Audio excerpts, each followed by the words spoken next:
Integrity of Political Parties and Candidates Commission, as well as William Garena, who is the Senior Policy Officer.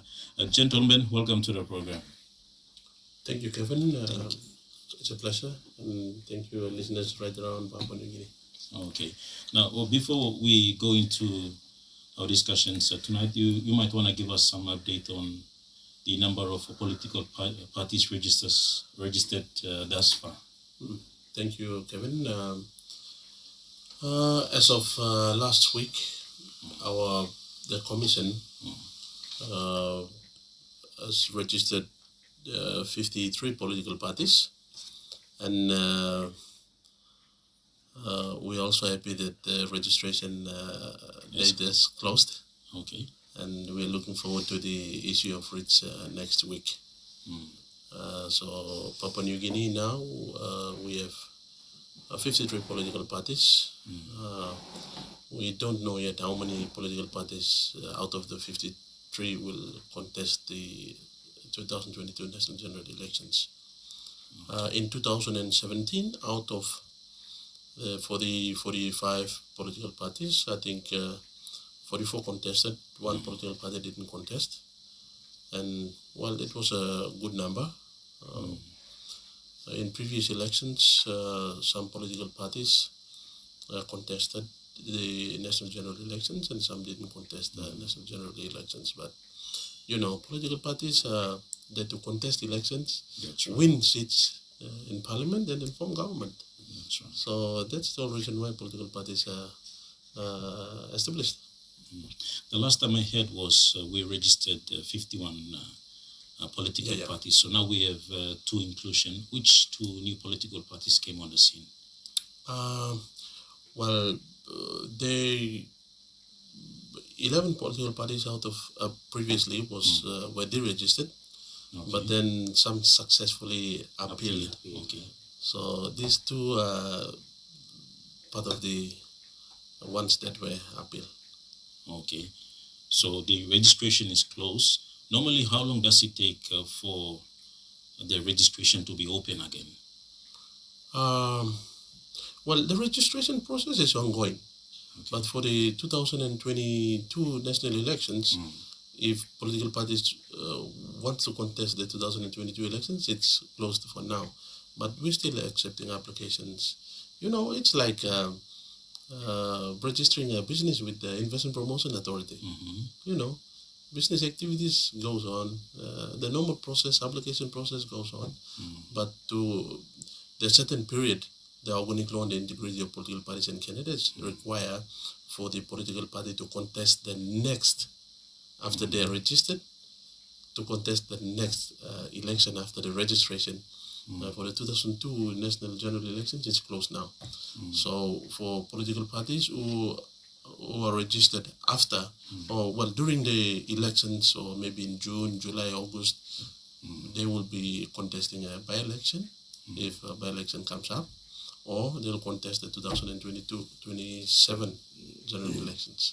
All right. For the benefit of those aspiring politicians or those who want to probably form a political party in the future, can anyone register a political party? How difficult is the process? What are some of the requirements that one need to meet before they qualify to register a political party under your organization? Yeah. Kevin, we've at the Registry of Political Parties, we've conducted a lot of awareness on this. And I think the number of political parties have increased because of the work the Registry of Political Parties did in, going out to the people on how you can register a political party, how you can participate in a political party and participate in the National General Elections and things like that. Registering a political party is very easy in Papua New Guinea. Okay. The Registry of Political Party would like to make it as simple as possible so that, give opportunity to ordinary Papua New Guineans to actively participate in their politics. It's like registering a business at the Investment Promotion Authority, as I've said. I think the difficult part is there are a lot of criteria that are involved. You have to meet the criteria, and I think it spreads out over maybe 2-month period. You have to get registration for over close to, well, the current organic law allows for 500 membership. Okay. And you have to have an office established, executive, and you have to pay a fee of 10,000 kina registration fee. Non-refundable, yeah. So with IPPCC. Yes. Okay. But first you have to register as an association with the Investment Promotion Authority. Okay. And get the certificate. But these are some of the requirements, but we have other requirements that the association needs to fulfill before being accepted or registered as a political party by the commission. Okay, so that particular 10,000 kina is for registration. So every year you have to pay 10,000 kina, or how? No, 10,000 kina is just a one-off payment for a political party. Okay. If a political party, after the registration, well, after an election or after 2 years, if a political party consecutively does not meet the requirements or comply to the organic law, the requirements of the organic law, then they are deregistered because of non-compliance. If they want to reapply or they want to form the party again, if the party is deregistered, it's gone. If they want to register it again, they must meet the requirements and it's fresh another application. 10,000 kina. Fresh application. That's right. So some political parties, they pay 10,000 kina and they're registered for life, so to speak. Okay. So from your officer's point of view about how political parties are conducting their business in the country, political parties in Papua New Guinea doing much in terms of them interacting with the community, because now people are saying that it's like all kirap nangutna, timely elections only come out. Yeah, Kevin, it's a good point. Yes, in the past, the trend was that political parties, they are registered, and then after the National General, they participate in the elections. After the elections, all go. All sleep. And then just before an election, maybe 6 months towards the issue of writs, or a few months before the issue of writs, we see new applications. All come up with a mushroom now, open here and there. And then they go to sleep again. So that has been a trend of political parties, And the registry of political parties since 2012, after the 2012 elections, studies have shown that this trend was trying to get out of hand now. So we were trying to put line up the political, bring them in line and say, no, this is not what you're supposed to do. Your party activities must go on after the elections, pre-elections, during elections, and post-election activities. Okay, the electoral cycle is there. You have to follow, and if political parties must be institutions. So the registry of political parties, invested a lot of resources on executives of political parties, on how a political party should be administered and run as a political organization. So how could you say, for example, after elections and a political party comes out and start interacting with the people, how can you differentiate? Someone might be saying that it's early campaigning, when political parties come out and start interacting with people. So how can you differentiate? How can Papua New Guineans reason out that, no, that's part of their responsibilities in preparation for elections and it's not early campaigning? Yeah. Thank you, Kevin. It's an important, very important question. There's a fine line. There's a fine line between campaigning and political party awareness. And the law allows for political parties as an association to enlist membership, to go and talk to the people about their party policies, to create awareness about who they are. In Papua New Guinea, we have 53 political parties now. One of the reasons why the registry of political parties was reluctant to register last-minute political parties because people in remote areas who will be voters, they do not know your political party. So it's a big, challenge for political parties to go to the remote areas, go to Finchafen, go to Jimmy, go to, Kaintiba. Those remote places, they are voters. Okay, do they know your party policies? What's the party name? Who's the leader? Who are the executives? How can they contact you? How can they become members? So these are activities that political parties need to conduct. So we must not, mix the political party activities and campaign. Campaign comes in just at the issue of writs and then the return of writs. And campaign and voting, that's where we find leaders and we, political parties go out, try to win seats and campaign and things like that. But after that, the politicians, they go into parliament, and then political parties as an association exists and runs its own business. Even to mention that word business, can they also venture into profit-making businesses, like venture into investment? Oh yes, of course. Political parties are associations. They can have business arm. They can make profit for their association. Sustain the association. The law allows that. Now, because the political party, in Papua New Guinea, political parties are still at an infant stage, development stage. That's why you see the state comes in and assists the political party in giving grants. If a political party has one member in parliament, the state funds 10,000 kina for one member, gives the political party every year. If a political party has 6, the state, they're entitled to a state grant of 60,000 kina. Okay. So these are assistance given by the state to strengthen the political party as an institution. Political parties are democratic institutions. That's right. When they're registered, they become state institutions. And are they required to make acquittals from the funds that they get from government? Yes, of course. These are public funds. So they must acquit. The Office of the Registry of Political Parties is empowered by the Organic Law on the Integrity of Political Parties and Candidates to administer and to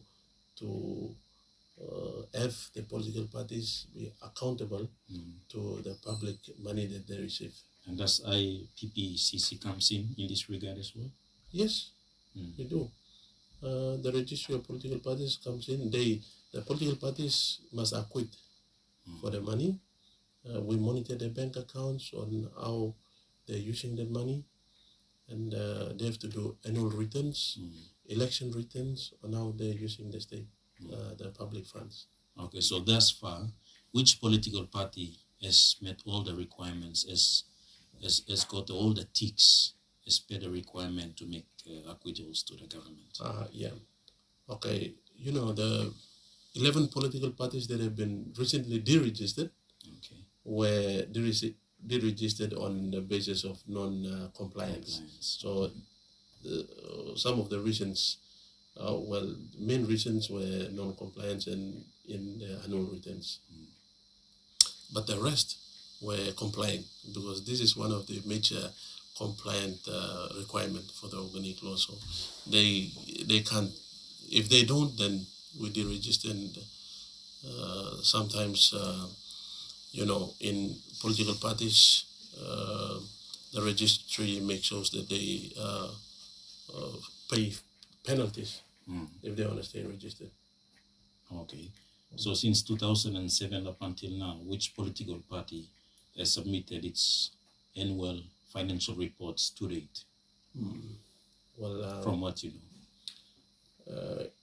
Since 2017, Well, apart from the 46 political parties, I should say all the 46 political parties has, complied.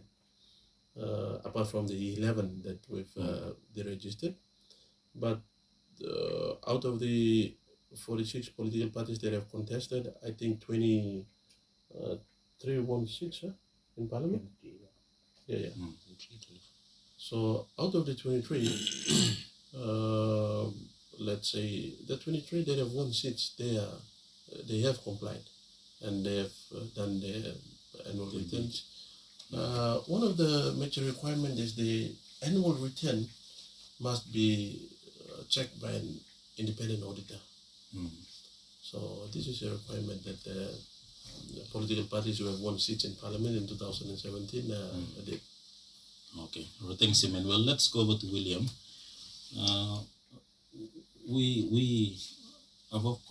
I've come across. Let me put it this way.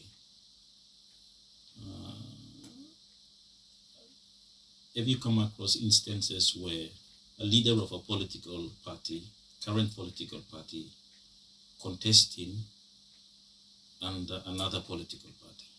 From what you know. Okay. It depends on the circumstance. Your question, it can be twofold. Usually when a leader contests under a political party, in this case, after the elections, the person is successful under that political party. There's a lot of instances where people have moved after being elected into parliament under that particular political party, and the process is simple. They come into the office and they inform the registry office of the intentions to move to another party. That's one scenario. There's another scenario that parties that have members in parliament, they can move. And we have had instances where there are some members that have moved to other parties and have become party leaders as well. Not necessarily because of them being expelled within the party itself, but their own decisions to move for whatever reasons that they have. Going back in time to 2010, the Supreme Court ruling that more or less the Supreme Court ruled on certain provisions. One key provisions was the very important provisions that limited members of parliament to move from one party to another. Unfortunately, that was deemed illegal on the basis that a member of parliament was free to move at will and based on his or her conscience. And that more or less posed a lot of challenges to the registry in terms of trying to administer parties and how MPs have moved. But to date, there are, to answer your question, there are a lot of instances where parties Recently there were 10 moments. Just, I think, in the last month. About 6 independent MPs joined the ruling party, and then 4 members from other political parties joined the ruling party, and 1 member from the ruling party moved out and joined another coalition, political party. So you can see that there are movements after the 2017 elections. We have had a lot of movements, and the registry of political parties have been monitoring these movements, which, at some instances, the same member of parliament won under one political party, but then after the formation of government, they've moved to another political party, and then they've moved to another political party, and then they moved to another political party, and just before the elections, they've moved to the other political parties. So these are the movements that the registry of political parties are taking note of. Yes. And, it's not good for our democracy. That's right. And we are really concerned. The registry of political parties is really concerned of the behavior of members of parliament and the decision to move political parties, because at the original intention of the organic law is to create political stability, and the very intention is being watered down by movements when members of parliaments have behaviors like that. So that's because, of course, Willie mentioned already about the Supreme Court's decision after the 2010, the 2012 and 2017 elections. Members can move around freely at their own will, but leaders and political parties have to protect and embrace that mandate that has been given by the people. That's right. Okay, when they want to move out of a political party that they've originally contested, then they have to go back and ask the people as to why they want to move, or we conduct a by-election. The people have given the mandate to that leader not only because they see him as a person or as a leader, but they believe the policies of the political party. They believe the leadership of the political party. They believe the ideology of the political party. That's why they've given the vote, whether it's the first preference, second preference, or third preference. The voter has made the decision. If one vote, then give him long, one talk, long. Okay, second vote, I believe in this political party. So you see, these are decisions that we cannot quantify. So the mandate that the people give, it's the responsibility of the leader to protect it right throughout into the next elections. So many of these issues are captured under the OLIPEC law. So maybe you wanna update the people of Papua New Guinea as to where we are now in terms of the revised bill on the organic law on the integrity of political parties. Where is it now? Yeah. After the 2010 Supreme Court, the Supreme Court has nullified 10 important sections of the organic law. The Supreme Court, in its own wisdom, thought that the 10 sections infringed on the rights of the elected leader to make decision on their own concerns. So, that was the idea behind Supreme Court's decision. So, the 10 sections that have infringed on the rights of the elected leaders were ruled unconstitutional. So after the 2010, the registry came together in 2011, 2012. Key stakeholders have come in, the Solicitor General's Office, National Research Institute, University of Papua New Guinea, Constitutional Law Reform Commission, and the Registry of Political Parties, members of the Electoral Commission. We came together, and then we've revised the organic law, try to address the decision of the Supreme Court. So, in a nutshell, the revised organic law is framed in such a way that now it avoids the 9 points. The Supreme Court, taking into consideration Supreme Court's decision. Now, this law, won't Parliament and regulate behaviors of the elected leaders. Okay. Elected leaders are dealt with the standing orders and the political party constitution on the floor of Parliament. The organic law will come and stop at the front door of the Parliament, and then that's it. That's all. It will not go in and regulate the behavior like before, the original organic law did to, when you, for example, when you vote for the Prime Minister and when you vote for the budget, if a member of parliament agrees on two very important legislations, they can't vote against it. You see? So that's why in 2000, National Alliance was in power for almost 10 years, 9 years, up until 2011. So these are the things that the registry has been working on, and the organic law was ready in 2014.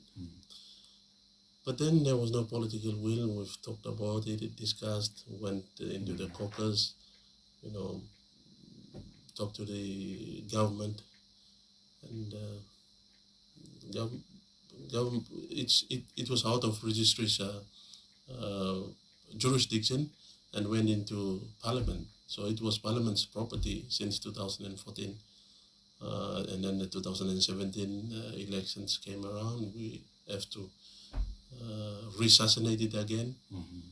And then it lived the 5 years gone, and 2022 maybe we'll give oxygen to it again after the elections, and we'll try and but this is a very important legislation that the next government should pass. So we have a stable government, strengthen our democracy, and now that we have a lot of resources, we need to have investor confidence in the government that we have. So these are the legal frameworks that come into play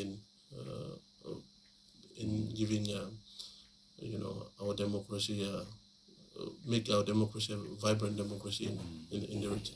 And issues about what people are complaining about, their local members jumping from one party to another party will also be looked into as well. Yes. If I may just add, acting registrar. The process of the organic law, the legislative process, as Mr. Pok mentioned, it will come to, currently now it's before Parliament. It was on notice paper, but once the issue of REACH opens, the process will have to go back again in the coming, when the new government comes in, we will have to restart the legislative process again. We will have to come through different state agencies. It will have to go to the National Executive Council once again, and then from there once it goes into Parliament again, it has to go on notice paper, and it goes to the normal first reading, second reading, and then of course the third reading to be passed into law. But it's quite challenging as well, because organic laws and constitutional laws, you require an absolute majority in Parliament to get it passed. Unlike ordinary acts of parliaments, where you have a simple majority of MPs to pass. Unlike the constitutional laws and organic laws, you require an absolute majority to pass. So it's quite challenging to pass. But at the same time, its passage will be in the best interest of Papua New Guinea. Especially voters. Especially the voters, and our government system as well. It will improve our government system in that it will create political stability, and it will be conducive for economic growth. As Mr. Pok alluded to, that it will attract international investors. Once our political environment is stable and the climate is stable, that's right, it's conducive to grow the economy. And as a result, you have investors coming in, you have programs that are run towards its life and are implemented without being disturbed, and other beneficial things that come about once it is passed. Well, we're now in the political party endorsement season, and you want to tell us some of the processes involved in getting endorsement into party? We are, Kevin, we're in interesting times now. To contest an election in Papua New Guinea is not easy. That's right. Unlike other democracies, because we are challenged by the geography, the landscape of our country. So the cost of logistics and going into other, parts of your electorate is very high. Just imagine the maritime provinces and some other inland provinces where districts where there's no road link. You hire a chopper or you go by plane. So the candidates who contest elections find find it difficult in terms of mobilizing their resources. And when they go and approach political parties, of course, political parties, in Papua New Guinea, as I've said, political parties are still at the infant stage where they don't have a lot of resources. They've not established their business arms. So also to solicit resources, it's a bit difficult, but we have worked with political parties on that to, do fundraising, to enlist membership, get some fund, like to be a member of parliament, you pay a fee of 10 or 20 kina. If you enlist 20 to 2 to 3 or 4, 5,000 membership, then you have a bit of money in your account to operate on and things like that. But in recent times, or coming towards the issue of reach, we've seen political parties endorsing, good number of candidates. And at the registry of political parties, we are really pleased and happy to see political parties doing that, because we want more,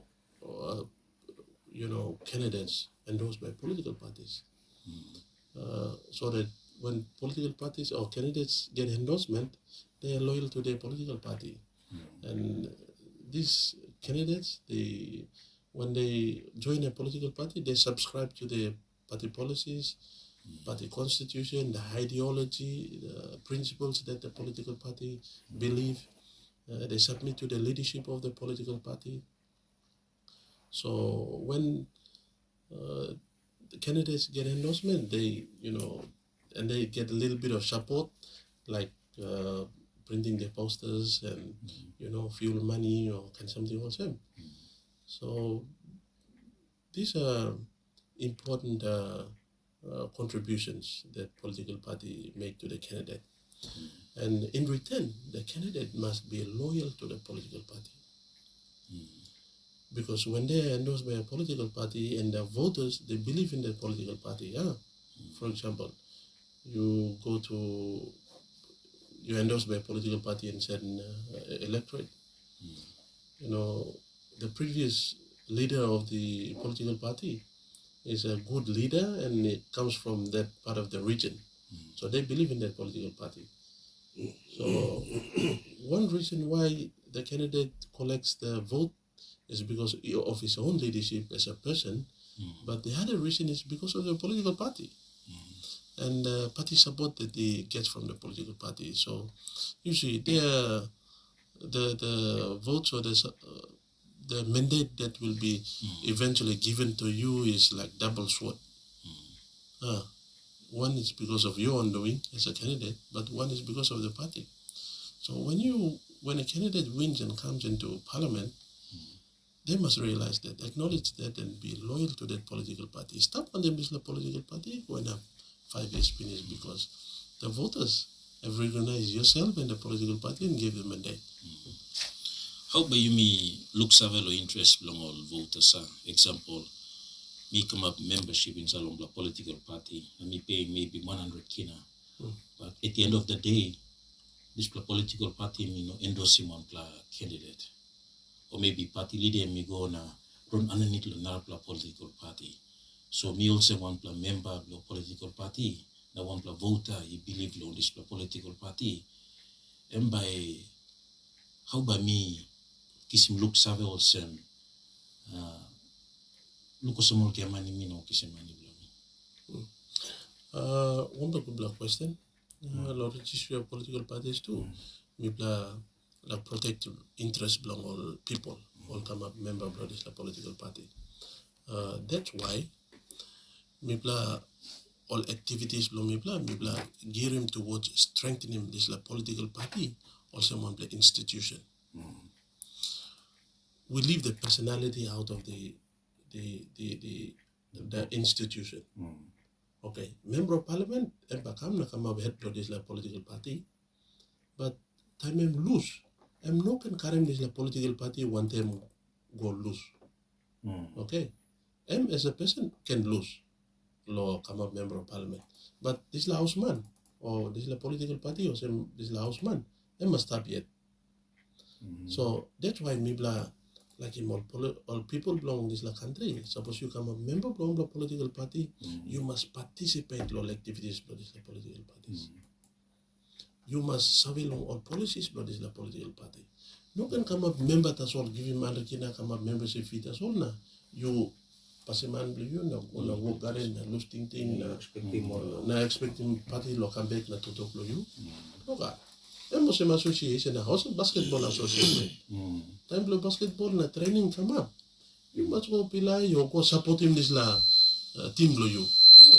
You must seem to be participating in the activities of the association. I'm kind of same. So plenty complaint come to registry of political parties. People are looking for some. Hey, I'm true. You come up member of one political party, but you not been go attending one annual general meeting or one party convention. Now you vote long him or you talk long him on behalf of yourself and your people or you represent kind of same. You take part of fundraising. And now plenty all member belong to this political party. In no case endorsement of this political party or like staff member for 10 or 15, 20 years, all some of founding members of this political party.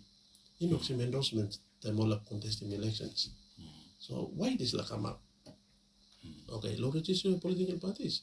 We don't have any control over that. This is a party internal matter. But look, blah. Look, some of the time, informally, Miss asking all executive role political party.